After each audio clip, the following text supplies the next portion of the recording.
Good evening and welcome to Daily Time English. Today I'm going to talk about the next article an.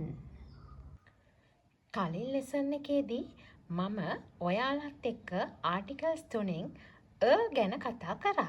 දැන් අපි අද කතා කරන්න යන්නේ සෙකන්ඩ් ආටිකල් එක an ගැන. එතකොට බලන්න මම මේ දීලා තියෙන ඩෙෆිනිෂන් එක ඔයාලට තේරෙනවද කියලා. The form an is used before singular nouns beginning with a vowel sound. මොකද්ද දන්නවද මේ කියලා තියෙන්නේ? an කියන ආටිකල් එක අපිට use කරන්න පුළුවන් before singular nouns. ඒ කියන්නේ ඒක වචන නාම පදයක් ඉස්සරහට.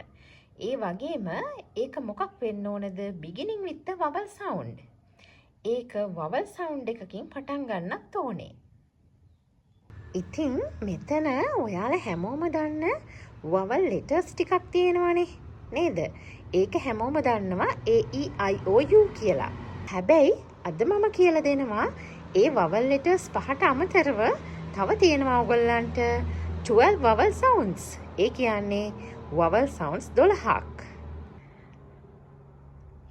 මෙතන මම හරියටම මෙන්ෂන් කරලා තියෙනවා 5 vowel letters are A E I O U කියලා. ඒ වගේම 12 vowel sounds මොනවාද කියලාත් මම දාලා තියෙනවා. බලන්න මම ඒක සිංහලෙන් මෙන්ෂන් කරලා තියෙනවා. අ ආ ඇ ඈ इ इ උ ඌ එ ඒ ඔ ඕ. දැන් බලන්නකෝ මම මේ දීලා තියෙන එක්සැම්පල්ස් ටිකත් එක්ක ගත්තාම අපි an දාන්නේ an කියන ආටිකල් එක යූස් කරන්නේ A E I O U කියන වවල් පහ එක්ක විතරක් නෙමෙයි කියන එක ඕගොල්ලන්ට දැන් ඉගෙන ගන්න පුළුවන්. Let's go to the examples. An apple. මේක අපි හැමෝම දන්න එක.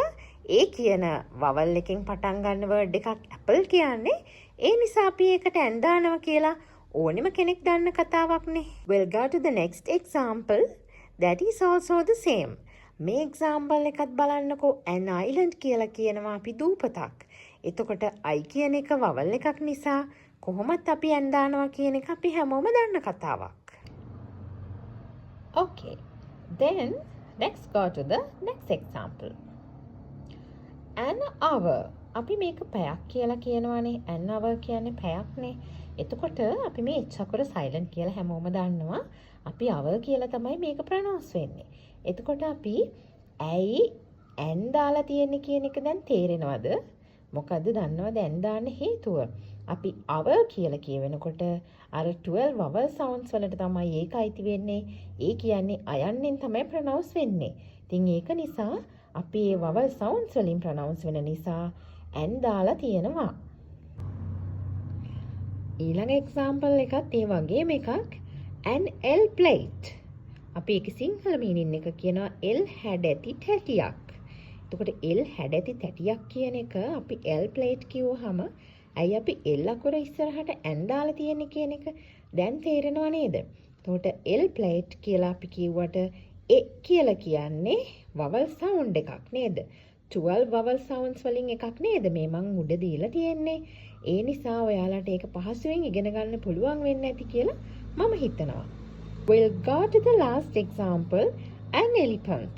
අලියෙක්. අපි an elephant කිව්වම ඔයාලා හැමෝම දන්නවා E කියන්නේ කොහොමත් vowel එකක්නේ, vowel letter එකක්. ඒක නිසා an දානවා කියලා හැමෝම දන්නවා. ඉතින් අද lesson එකෙත් හැමෝම මොනවා හරි දෙයක් අලුතින් ඉගෙන ගන්න ඇති කියලා මම හිතනවා. ඉතින් next day එකේ අලුත් lesson එකක් අරගෙන එනකන් පරිස්සමෙන් ඉන්න.